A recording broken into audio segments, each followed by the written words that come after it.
0, 1, 2, 3, 4, 5, 6, 7, 8, 9 এই যে নম্বর অথবা সংখ্যা সূচকগুলো, এগুলোর সাথে আমরা সবাই পরিচিত। কোনো কিছু হিসেব করতে গেলে অথবা অঙ্ক কষতে গেলে আমরা কিন্তু হরহামেশাই এই সংখ্যা সূচকগুলো ব্যবহার করে থাকি। কিন্তু এই নিউমেরিক্যাল অথবা সংখ্যা সূচকগুলো আসলে কি নিউমেরিক্যাল, এটি কি আমরা জানি? জি বন্ধুরা, গঙ্গা রিড থেকে আমি আছি আপনাদের সাথে।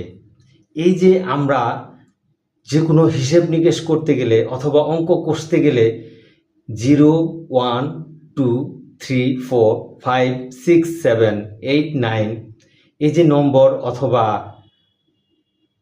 সংখ্যা সূচকগুলো ব্যবহার করে থাকি, এই সংখ্যা সূচকগুলো হচ্ছে অ্যারাবিক নিউমেরিক্যাল। জি, ঠিকই শুনছেন, এই নিউমেরিক্যালগুলো হচ্ছে অ্যারাবিক নিউমেরিক্যাল।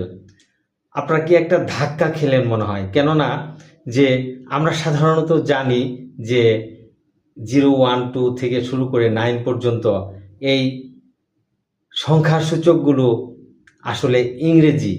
জি, ইংরেজিতে এগুলো আমরা দেখে থাকি, কিন্তু এই নিউমেরিক্যালগুলো অরিজিনালি হচ্ছে অ্যারাবিক নিউমেরিক্যাল।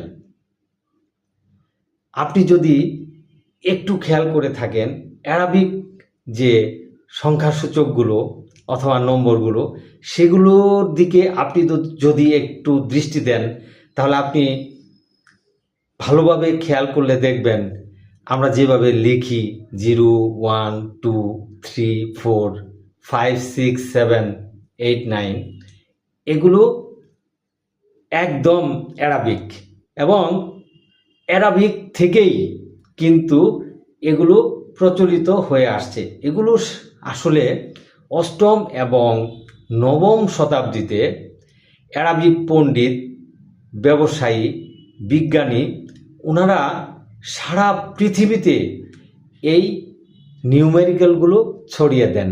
ওনাদের দেখানো পথেই সারা পৃথিবীর মানুষ এই নিউমেরিক্যালগুলো গ্রহণ করে, এবং আমরা সাধারণত ইংরেজিতে কিন্তু এই নিউমেরিক্যালগুলো ব্যবহার করে থাকি। সেই জন্য আমাদের কাছে মনে হয় যে এই নিউমেরিক্যালগুলো বোধহয় ইংরেজি নিউমেরিক্যাল না, এই নিউমেরিক্যালগুলো অরিজিনালি হচ্ছে অ্যারাবিক